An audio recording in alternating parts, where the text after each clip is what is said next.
For years, Ed China was the calm genius behind the bench on Wheeler Dealers, the man who made impossible repairs look effortless, explaining every nut and bolt with a patience that made even the most complex mechanical jobs seem simple.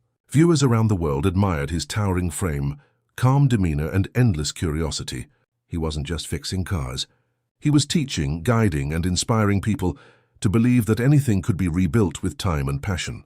Then one day he vanished. In March 2017, after more than a decade on the show, Ed China shocked millions of fans with a quiet announcement. "I'm afraid it's true, and I'm really sorry," he said in a farewell video. "After 13 years of making Wheeler Dealers, I'm now going to be leaving the show." The internet exploded with disbelief. Why would someone walk away from a hit series that had made him a household name? The answer, as Ed would later reveal, wasn't about money, fame, or fatigue. It was about principle. The show he helped build had started as a humble British car restoration series, 2 men, a small garage, and a mission to rescue old cars from the scrap heap. Ed handled the mechanics. His co-host Mike Brewer did the buying and selling. Together, they created a unique balance of entertainment and education. What set Wheeler Dealers apart was Ed's meticulous workshop segments. He showed the real process, the grime, the seized bolts, the challenges that every mechanic faces. But when Discovery Channel moved the show's production from the UK to the United States, things began to change. The producers wanted shorter, faster episodes, less technical detail, and more TV-friendly pacing. Ed disagreed. To him, cutting the mechanical depth meant cutting the soul of the show. It wasn't just about cars, it was about honesty, craftsmanship, and transparency. In his calm but firm way, Ed explained that if the educational value disappeared, so would the integrity of Wheeler Dealers. And rather than compromise, he walked away. His departure created shockwaves across the automotive world. Fans flooded social media with emotional messages, some supportive, others angry, many heartbroken. To them, Ed was the heart of the show, the quiet expert who turned education into art. Mike Brewer continued the series with a new co-host, but the chemistry that defined Wheeler Dealers couldn't be replaced. Still, Ed didn't attack or blame anyone. He left with grace, explaining his choice as a matter of principle. Behind the scenes, though, it wasn't easy. Years of tight filming schedules, creative clashes, and production pressure had taken their toll. After leaving, Ed did something rare in the age of constant visibility. He disappeared. For nearly a year, he retreated from the spotlight. No interviews, no news shows, no social media updates. Fans began to wonder, was he done with TV? Was he burned out? Or was he building something in secret? What little was known suggested he had returned to his personal workshop, the same space where he'd once built his famous street-legal sofa and motorized office chair. There, away from the noise of television, Ed was simply being himself again, tinkering, experimenting, and thinking. People close to him described it as a time of quiet recharge. After years of deadlines and producers dictating what to film, he was finally free to create without constraints. There were rumors he was working on electric conversions, transforming classic cars into sustainable machines while keeping their vintage soul intact.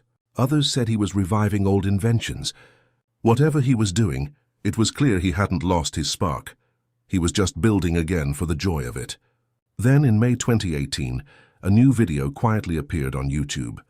Garage Revival, Episode 1. No hype, no flashy trailer, just Ed, a camera, and a dusty old Volkswagen Golf. The concept was beautifully simple: help car owners who had stalled mid-restoration finish their projects. It wasn't about perfection or television drama. It was about real people, real garages, and real repairs. The show captured what fans had missed most: authenticity. Ed's calm explanations returned, his familiar hands covered in grease, as he showed viewers exactly what needed to be done and why. There were no scripted moments, no fake deadlines, just a man doing what he loved. Garage Revival was modestly produced, but it resonated deeply.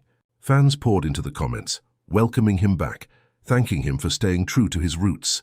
Some said the show felt even better than Wheeler Dealers, because it was honest, personal, and pure. Behind the scenes, Garage Revival was also Ed's experiment in independence. Without studio backing, he could shape every frame exactly how he wanted.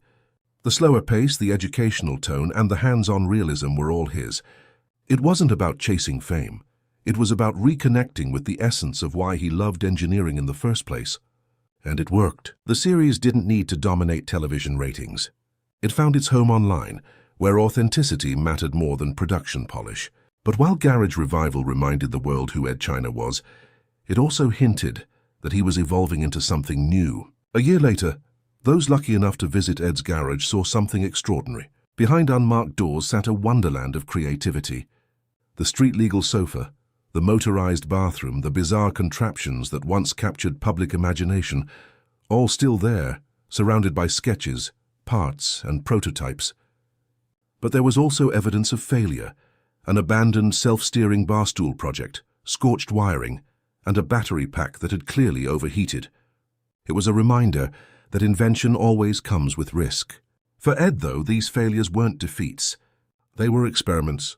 Every burned wire, every broken circuit was part of the learning curve. His garage wasn't just a workspace. It was a living laboratory for ideas no one else would dare to try.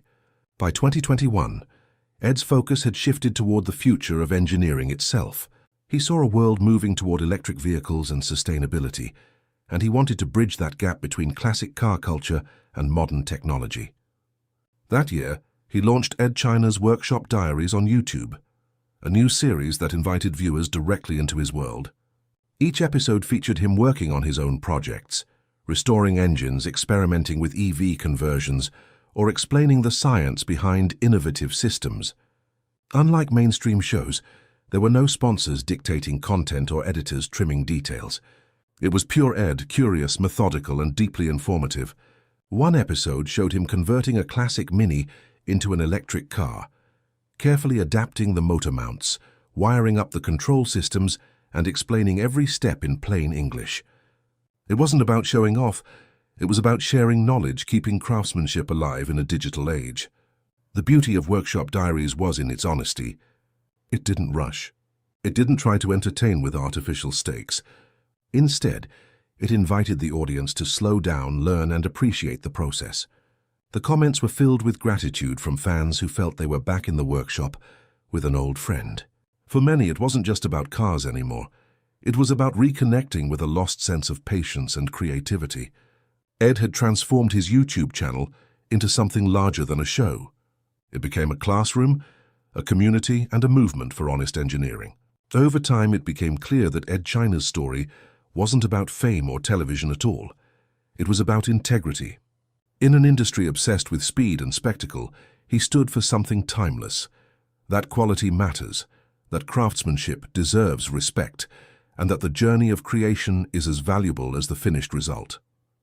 He could have stayed on wheeler dealers, taken the easy money, and played along with the new format.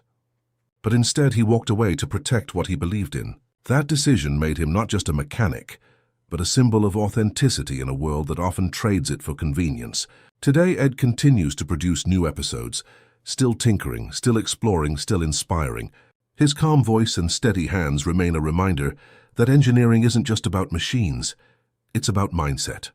For every young person picking up a wrench, every home mechanic fighting a stubborn bolt, and every dreamer trying to build something meaningful, Ed China stands as proof that true passion never fades. It just evolves quietly, persistently, like the hum of an engine tuned perfectly by someone who loves what they do.